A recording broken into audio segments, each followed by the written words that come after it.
মোৰ দৃষ্টিত নাৰীবাদ ৰাতি 12টা বজাত ক্লাবত সুৰাৰ ৰাগীত মাতাল হৈ পাৰ্টি কৰা, কিম্বা সুৰাৰ ওচৰত নিজৰ জীৱনটো বন্ধকি থৈ ৰাতিটো অচিনাকি লোকৰ সৈতে অৰ্ধনগ্ন হৈ বাটে ঘাটে ঘূৰি ফুৰা, এইবোৰ মোৰ দৃষ্টিত নাৰীবাদ নহয়।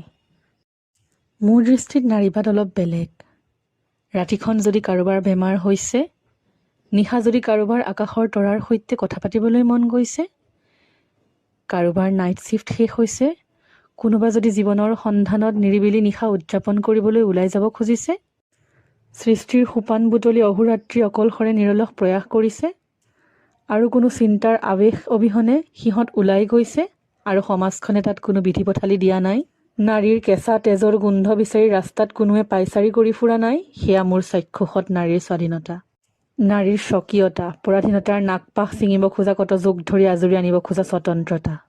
Hello' everyone, I am Hailina. আপোনালোক সকলোকে মোৰ নতুন এটি মিনি ব্লগলৈ স্বাগতম জনাইছোঁ। আশা কৰোঁ সকলো ভালে আছে, মই ভালে আছোঁ। ৰাতিপুৱাই উঠি পেলাই নিজৰ ডেইলি ৰিচুৱেলছখিনি কমপ্লিট কৰিলোঁ আৰু তাৰপিছতে এয়া মোক অলপ মাছ দি থৈ গ'লহি। মই যিখন অটো ৰিক্সাত সদায় অহা যোৱা কৰি থাকোঁ, সেই অটো ৰিক্সাখন চলোৱা দাদাজনে আহি পেলাই মাছ অলপ দি থৈ গৈছিলে। আপোনালোকক তাকে দেখালোঁ। আপোনালোকে বাৰু এইবিধ মাছক কি বুলি কয়? মাছখিনি দিয়াৰ কথা কওঁতে মই যেতিয়া কৈছিলোঁ পইচাৰ কথা, তেতিয়া কৈছে, বাইদেউ বেয়া নাপাব, পইচা দিলে কিন্তু মই মাছ দিব নোৱাৰিম। আচলতে মানুহবিলাকৰ এনে আদৰৰ ওচৰতে আমি সদায় চিৰঋণী হৈ থাকিবলগীয়া হয়।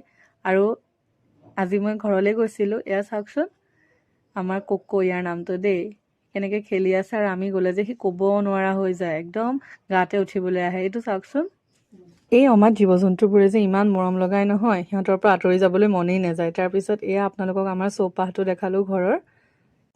ফুলবোৰ যে ইমান ধুনীয়াকৈ ফুলি আছিল, একদম মন প্ৰাণ প্ৰফুল্লিত হৈ গৈছিলে।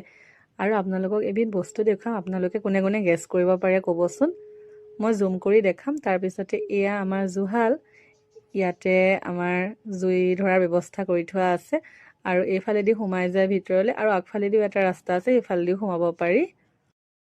ঘৰলৈ গ'লে যে মোৰ উভতি আহিবলৈ মনেই নাযায়, একদম মানে থাকি যাওঁ লাগে সদায়ৰ কাৰণে। আৰু এয়া চাওকচোন, মই যে দেখাম বুলি কৈছিলোঁ, এয়া কি হয় বাৰু, কোনে গেছ কৰিব পাৰিব? যিসকল গাঁৱত থাকে তেওঁলোকে বেছিকৈ জানিব বাৰু এই বিষয়ে। আৰু সেইদিনা খুৰীয়ে পোলাও আৰু চিকেন বনাইছিলে, বহুত টেষ্টি হৈছিলে দেই, আপোনালোকক দেখাম বাৰু। আৰু এয়া চাওক, আমাৰ ঘৰটো যে গাড়ী গ'লে একদম কঁপি যোৱা দি যায়, ইমান ওচৰতে ৰাস্তাটো, মানে 4 লেন যোৱাৰ পিছৰ পৰা বেছি ওচৰ চাপি গ'ল। আৰু এয়া চাওকচোন, মই যে কৈছিলোঁ পোলাও আৰু চিকেন বনাইছিলে বুলি, এয়া আজিলৈ ইমানেই। Bye bye, will meet you soon. Please like, share and subscribe to my channel. Thank U.